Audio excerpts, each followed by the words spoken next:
What's up, Inkie peeps? It's Adele from Inkie Quill, and today it's almost the end of July, so I thought I'd better squeeze in an episode of Challenge Yourself. If you are a new patron, this is a series that I started earlier in the year, exclusive over here, and I choose something that makes me a little bit uncomfortable, and I try to challenge myself to use it each month. So last month, I do believe, was the dreaded butterflies, and I have a butterfly phobia, so that was a tricky one for me to do. Probably very easy for other people who love to use butterflies in their pages, but for me, I will admit I had goosebumps the entire time. But this month, it's not so scary. It's Christmas, but it's Christmas without any Christmas products. I thought July would be a good month for this challenge because of the good old Christmas in July. And this was when I was catching up on my layouts from the end of 2018. And I have, since moving house, we moved house almost 2 years ago now, I had my Christmas scrapbooking supplies separate, in a separate container, and that container has gone walkies. It's gone walkabout. I guarantee you I'll find it probably in January next year. Actually, that might not be a bad thing because I don't think I'm going to be on top of scrapping Christmas this year with a newborn, but it's totally disappeared. And so I wanted to get these pages done, but I think I had one sticker sheet of Christmas stuff. I didn't use it on this layout, but that's all I've got. So I am using a whole lot of scraps, and you guys know, majority of you have been here for a while. I don't like green, and so I often pair red with pink or with blue for my Christmas colours. It's just what I've always done, and so this layout is no different. I am Frankensteining my own background paper, which was pretty fun to do. Would have been a whole lot easier if I had a cutting mat underneath that had, all of the little squares so I could measure it easily. But alas, I just have to make do with my good old ruler.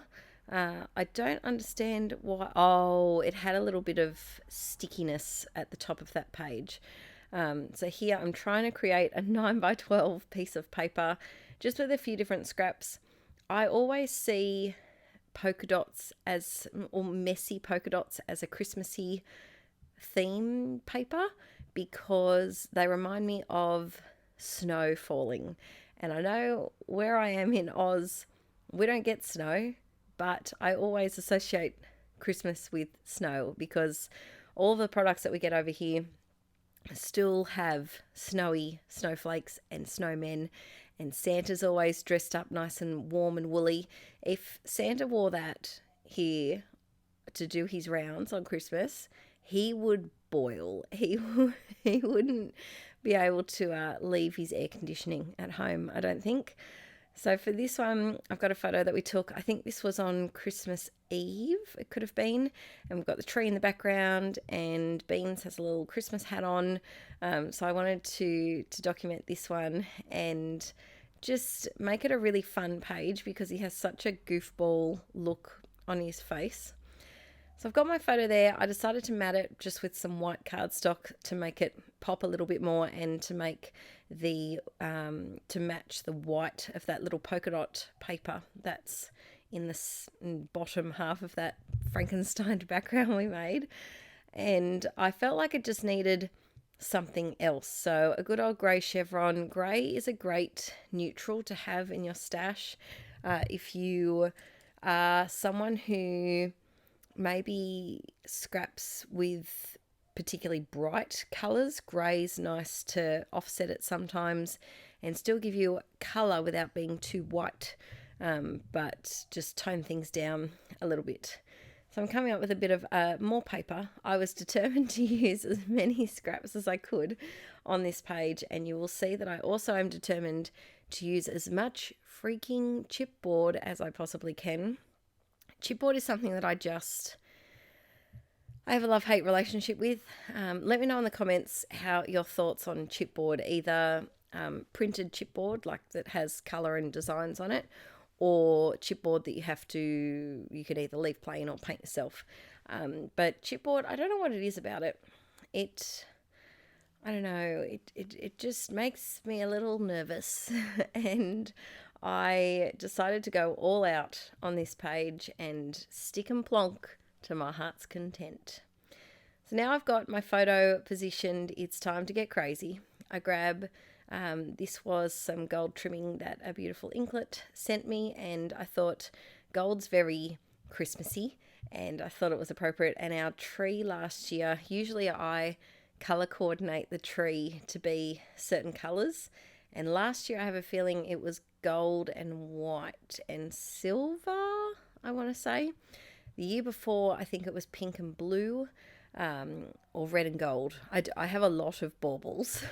I have a big stash of cheapy Christmas baubles, and I like to change my tree up every year, but there are still, I probably have about 20 decorations that go on every year, no matter what. But yeah, I just like to change the vibe of the tree. So then I go crazy with the sticking, and I wanted to grab anything that was pink or blue and that I could make work for this theme.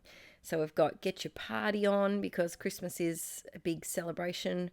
You Are My Jam, because these two guys are my jam. We've got Presents, which was from a birthday collection by Crepe Paper.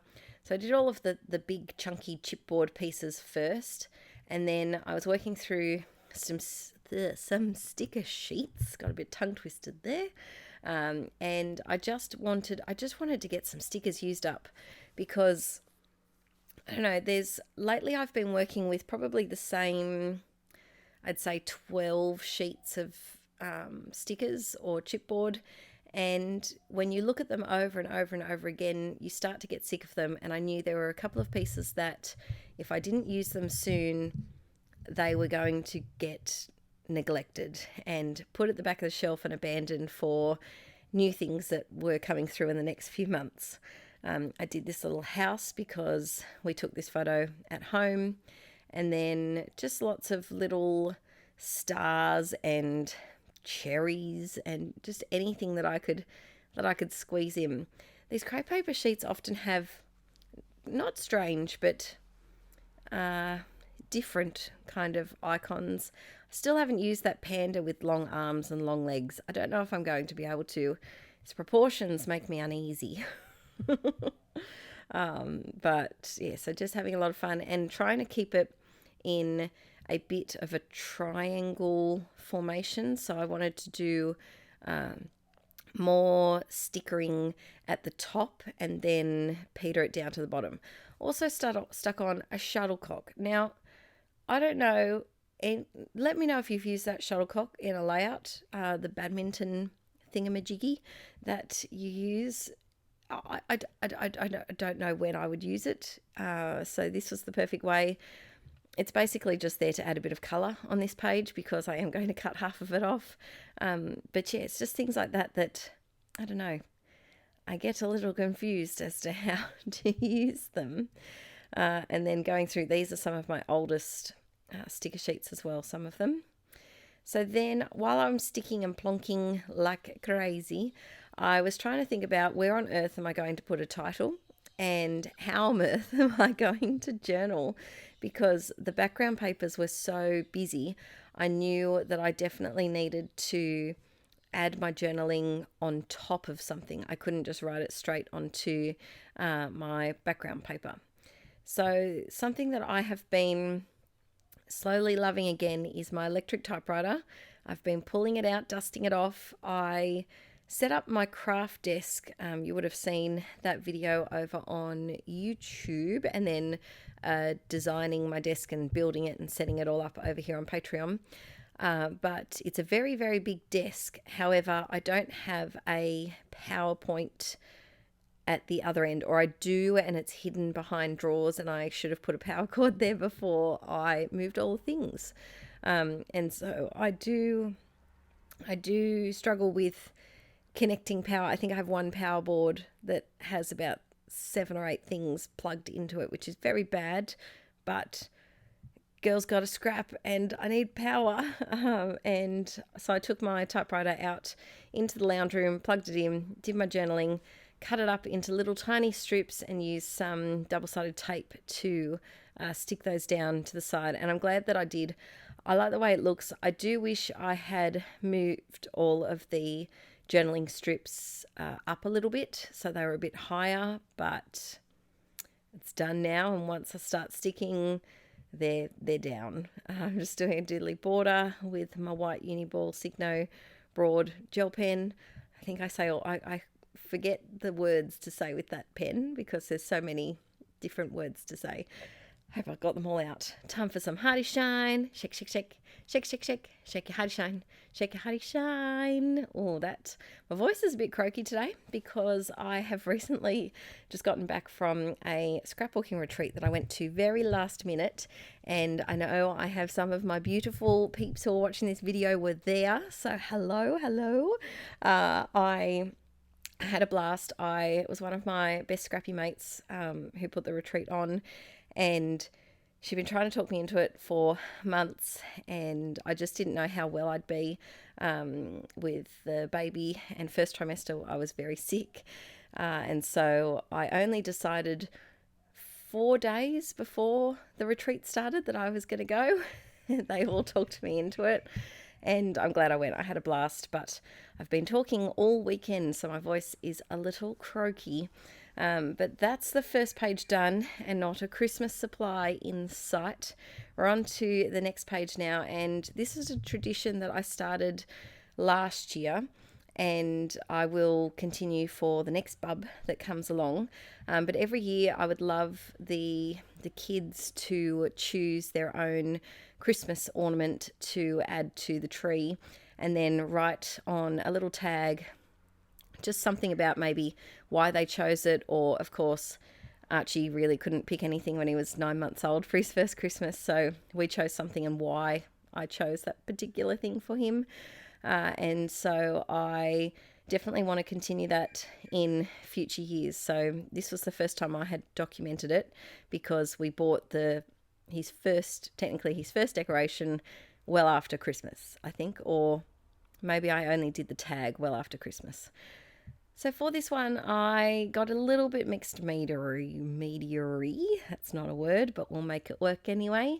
And I wanted to do a black or white background paper. I love to pair Christmassy photos with black and white. I think black and white's just such a timeless color palette that you can just pair with anything and make it look a little bit classy, a little bit classic. And this was a paper that I got. This was probably one of my first scrapbooking papers, actually. It came in a set.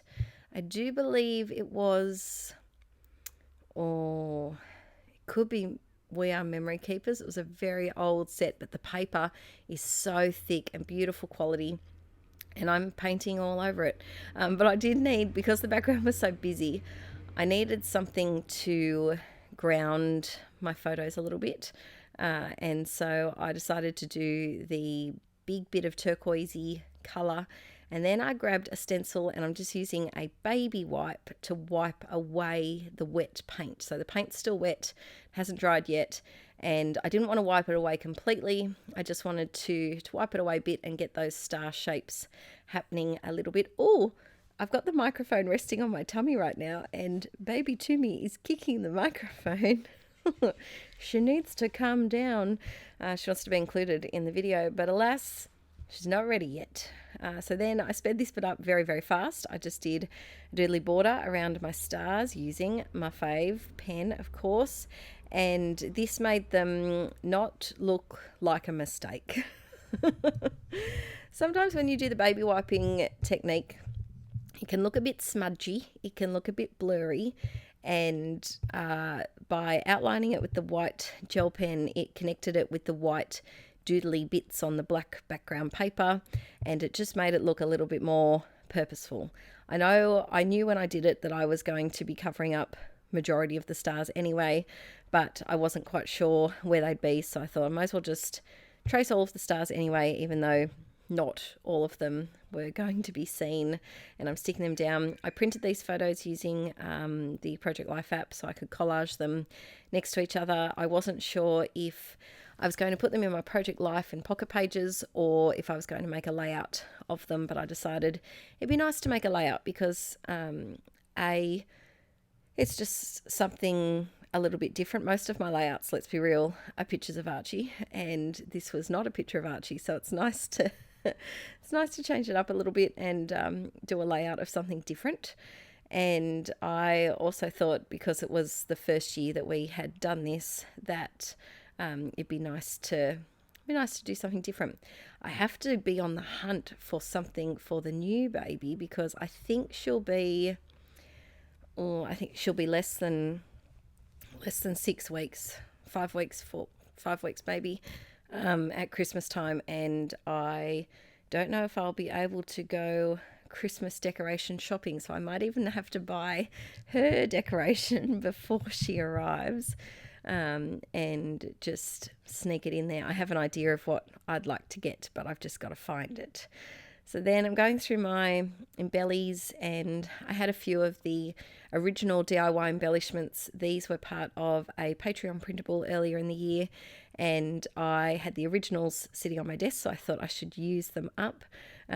This little one I just felt very Christmassy. It reminded me of a bauble, actually, with the circle shape and the bright red and gold sparklies. I've had this flower around for a long, long time, and in all honesty, I'm just sticking it on there because it's red, and that little car was red.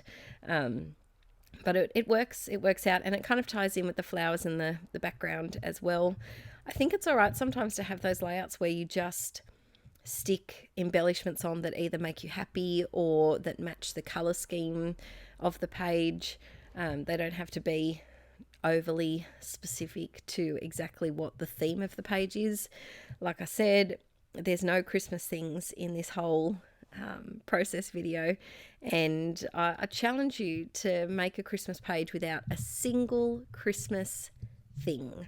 See if you can do it either now if you're catching up on Christmases from the past, or when it gets closer to the end of the year, and if you're doing December daily.